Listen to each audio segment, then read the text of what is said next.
सलाम नमस्कार सत श्री अकाल दोस्तों आज हम जानेंगे वसीयत के बारे में। वसीयत क्या है, कैसे बनाई जाती है। अगर वसीयत आपने बना ली है लेकिन फिर भी आप कोर्ट के चक्कर काट रहे हैं और कोर्ट में चक्कर काटने के बावजूद कोर्ट उस वसीयत को कैंसिल कर देती है कई बार, तो वसीयत एक्चुअलिटी में हम कैसे करवाएं, कैसे वसीयत आगे जाकर काम आएगी, कैसे कोर्ट में आप अपने फेवर में वसीयत का मुकदमा जीत सकते हैं, कैसे आप कोर्ट में वसीयत का मुकदमा हार सकते हैं। आज हम इस बहुत ही इंपॉर्टेंट टॉपिक पर बात करने वाले हैं कि वसीयत कैसे बनवाएं। तो दोस्तों, जो एक सही वसीयत है वो कैसे बनाई जाए जिससे कि आगे जाकर हमें किसी भी प्रकार की कोई तकलीफ ना आए, वह अमान्य ना हो।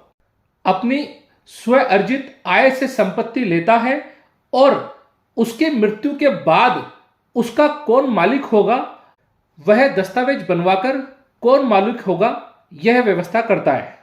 दोस्तों, अब हम जानते हैं कि हम कौन सी संपत्ति की वसीयत कर सकते हैं। तो दोस्तों, हम उस संपत्ति की वसीयत कर सकते हैं जो या तो स्व अर्जित आय की हो या फिर हमारा मालिकाना हक हो।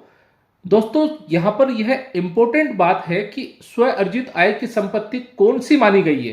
तो स्व अर्जित आय की संपत्ति यह नहीं है कि आपने कुछ पैसा कमाया और उससे आपने संपत्ति ली तो ही आप मालिक हैं। अगर आपको किसी भी रूप में वह संपत्ति मिली है, चाहे से दान के रूप में मिली हो या किसी ने आपको वसीयत की हो, तो भी यह स्व अर्जित आय की संपत्ति ही मानी जाएगी, स्व अर्जित संपत्ति ही मानी जाएगी जिसकी आप वसीयत कर सकते हैं। और दोस्तों, यहां पर दूसरी बात यह है कि वसीयत तभी यूज में आएगी जब उस व्यक्ति की मृत्यु हो गई हो। मृत्यु के बाद में ही वसीयत का डॉक्यूमेंट वैलिड होता है। दोस्तों, वसीयत मरने के बाद में ही प्रभावी मानी गई है। अगर वह व्यक्ति जिसने वसीयत की है वह जीवित है तो वह उस जो समय सीमा है उसमें कितनी भी बार वह वसीयत चेंज कर सकता है, वह वसीयत कैंसिल कर सकता है। अगर उसको ऐसा प्रतीत होता है कि मुझे वसीयत कैंसिल करनी है या अब किसी और को करनी है, तो वह अपने जीवन काल में रहकर वह वसीयत कई बार चेंज कर सकता है। और दोस्तों, एक बहुत ही इंपॉर्टेंट बात यह है कि अगर किसी व्यक्ति ने एक ही संपत्ति की 2, 3, 4, 5 या अलग अलग वसीयत कर दी है और वह व्यक्ति की मृत्यु हो जाती है, तो फिर कौन सी वसीयत काम में आएगी।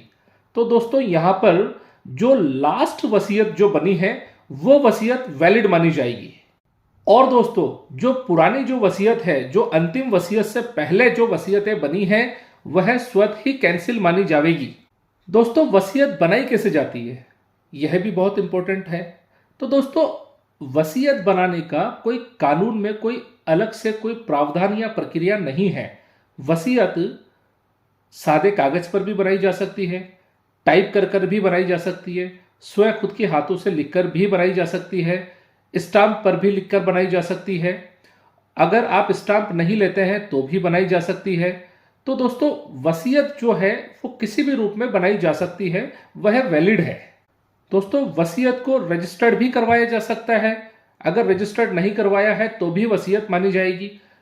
अब दोस्तों, यहां पर एक बहुत ही इंपॉर्टेंट बात यह है कि कई बार आम जीवन में आम व्यक्ति ये गलती करता है कि जो व्यक्ति किसी को वसीयत कर रहा है तो वह व्यक्ति जो वसीयत जिसके लिए हो रही है वह व्यक्ति वहां पर उपस्थित रहता है और वो वहां पर सिग्नेचर कर देता है कि ये ए बी को वसीयत कर रहा है, तो बी वहां पर उपस्थित है और बी ने हस्ताक्षर कर दिए।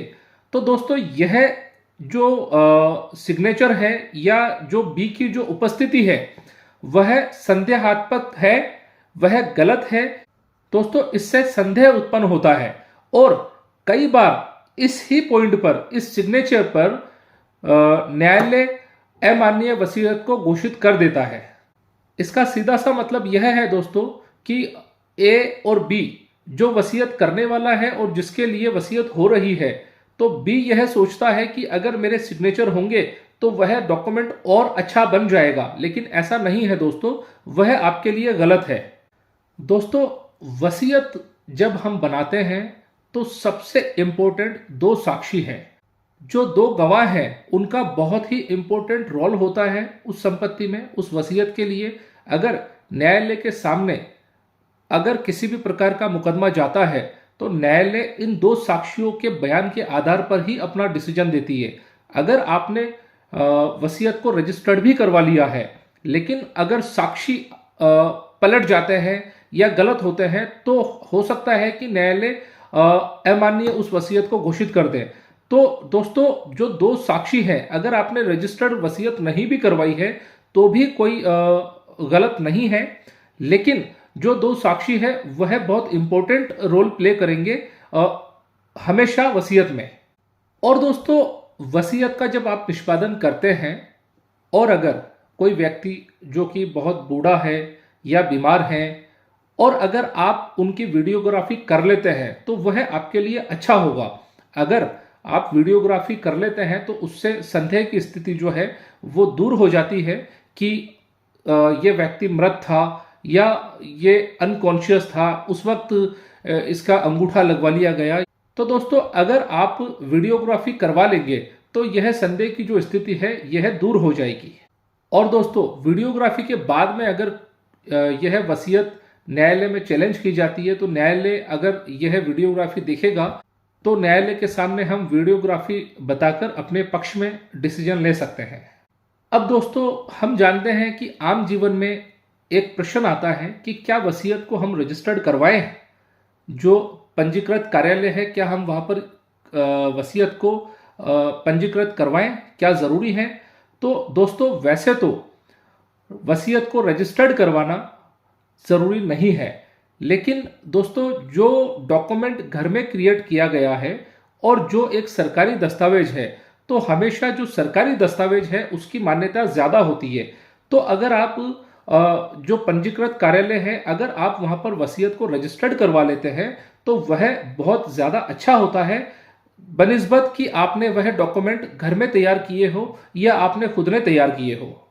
और दोस्तों, अगर किसी भी तरह का डिस्प्यूट होता है और कोर्ट के अंदर वसीयत चैलेंज की जाती है और अगर वसीयत रजिस्टर्ड है तो न्यायालय को बहुत आसानी होती है कि यह वसीयत किसी भी विवाद रहित है। तो दोस्तों, हम इन बातों का अगर ध्यान रखते हैं तो वसीयत विवाद रहित हो जाती है। और अगर किसी भी प्रकार से वसीयत अगर न्यायालय में चैलेंज होती है तो न्यायालय आपके पक्ष में आदेश पारित कर सकता है।